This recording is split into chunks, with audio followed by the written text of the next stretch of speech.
excuse my language, it's the same thing with Esau. He's making this guy get so high that he thinks nobody can take him down. Because really, nobody can take him down but the Lord, because the Lord has put him in a position to where, with his technology, with his resources, you know, we don't got any tanks. Well, how are we going to stop him? You know what I'm saying? The only way we can do anything is if the Lord puts his spirit, gives us spiritual power to do the things that King David and Joshua and those guys used to do. All right. Right now, we don't have any power to do anything. So the Lord is letting him do that. He's raising him up so he can show his power in him and tear him down in front of everybody when he sends his son and the holy angels to come and redeem his chosen. All right. Verse 18. So I'll start at 17 again. It says, "For the scriptures say unto Pharaoh, even for this same purpose have I raised thee up, that I might show my power in thee, and that my name might be declared throughout all the earth." Verse 18.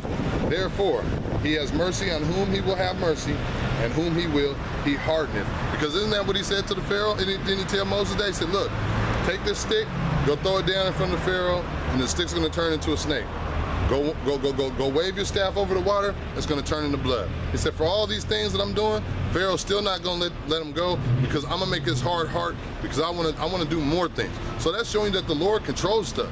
The average man would think that, okay, if you come and drop a stick in front of me, all right, I'm done, I'm not playing with you no more. If it turns into a snake, you got something going on. But the Lord said, look, even though you're gonna do these things, he's not gonna let him go, because I'm gonna make his heart hard. I'm gonna make it to where, even though he should let him go, he's not going to, because I'm gonna get into his head. I'm gonna make his heart hard so he does more things. All right, that's what isn't that what happens on the X-Men?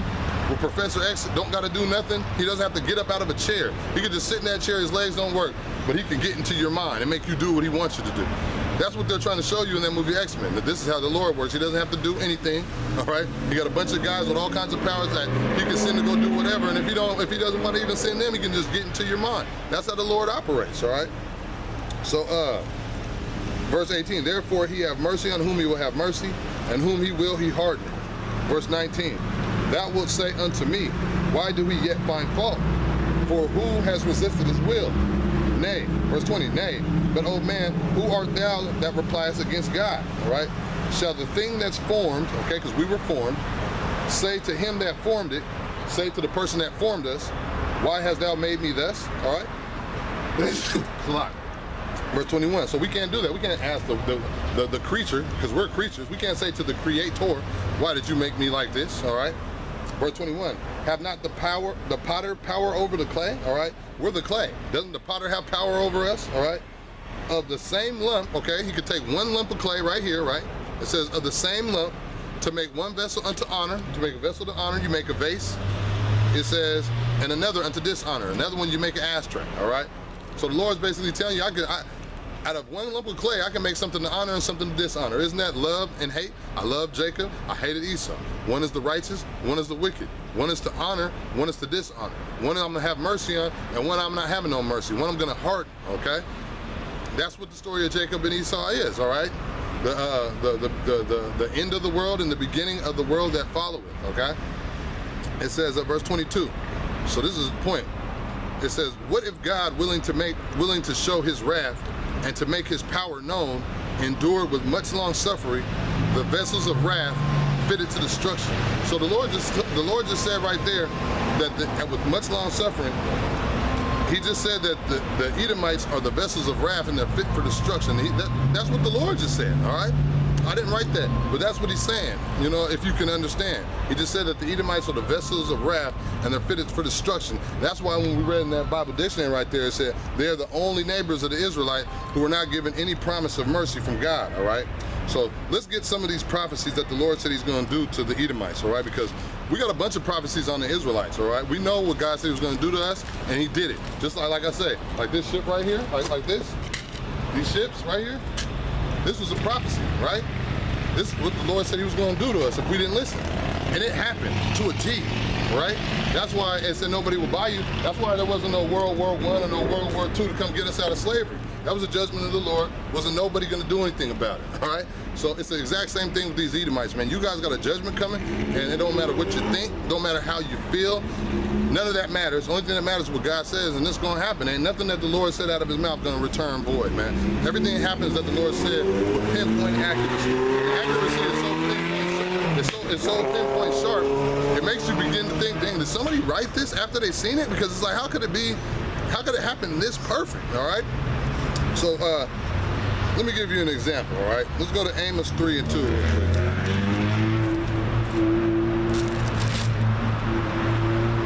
This is Amos chapter 3. I'll start at verse 1. It says, hear the word of the Lord Yahweh. Hear the word that Yahweh has spoken against you, O children of Israel, all right? So this is something that the Lord spoke against the Israelites, all right? Even though we know the kingdom of heaven is for us, there's still a lot of scripture where the Lord was speaking against the Israelites, all right? His own chosen. Hear the word that the Lord Yahweh has spoken against you, O children of Israel, against the whole family which I brought up from the land of Egypt, saying, you only have I known of all the families of the earth. All right, God made everybody, but he's saying that I've only dealt with you. You guys are the only family that I've known out of all the families on the earth. Why is he saying that? Because we're the ones that he gave the laws and the statutes and the commandments to. We're the ones that he delivered out of Egypt. We're the ones that he sent a deliverer to come and save, all right? He sent Moses to the Israelites, all right? He gave the laws and statutes and commandments to the Israelites, made the covenants with the Israelites, the promises to our forefathers, Abraham, Isaac, and Jacob. So he said, you only have I known out of all the families of the earth, therefore I will punish you for all your iniquities, right? Now let's watch this. So the Lord's, remember those words, punish and iniquity, okay?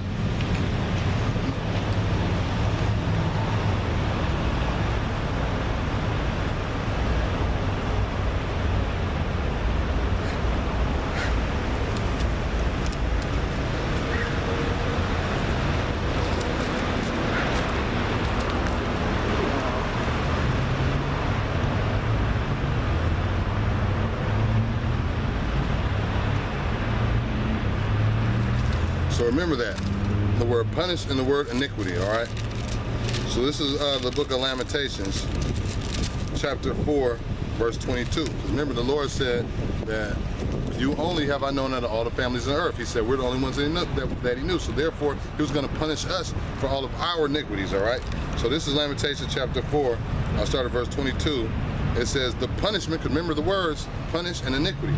He says, the punishment of thine iniquity is accomplished, O daughter of Zion. So you know he's talking to the Israelites because he said, O daughter of Zion, all right? And remember, before that we read that, hear this word I have spoken against you, O children of Israel. So he was talking to the Israelites, said he was going to punish us for our iniquities. In this scripture he says, the punishment of thine iniquity is accomplished, all right? What does accomplished mean? It's over, all right?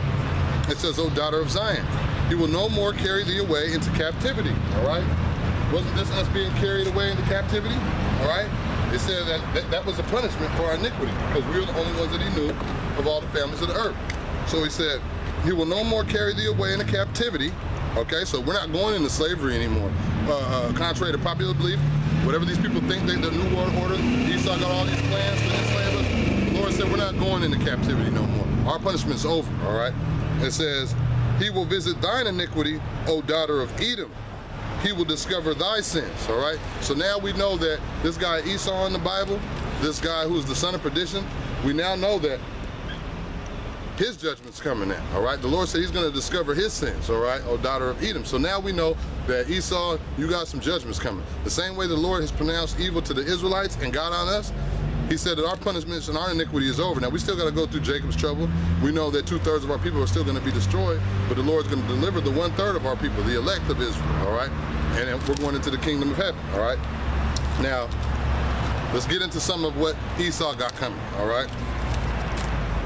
Because that's part of us coming out here and teaching the word, you know what I'm saying? Part of us coming out here teaching the word is we have to let these other nations know what their judgments are, all right? So, we got to tell our people who they are according to the Bible, and we have to tell the other nations what their judgments are also, all right?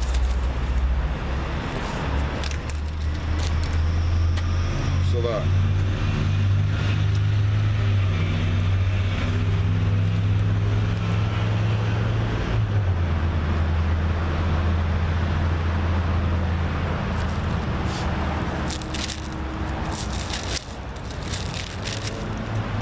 this is the book of Amos, all right? Chapter 1. I'll start at verse 11. It says, thus saith the Lord Yahweh. It says, for 3 transgressions of Edom, and for 4, I will not turn away the punishment thereof. So because of 4 things Edom did, the Lord said he's not going to turn away the judgment, all right?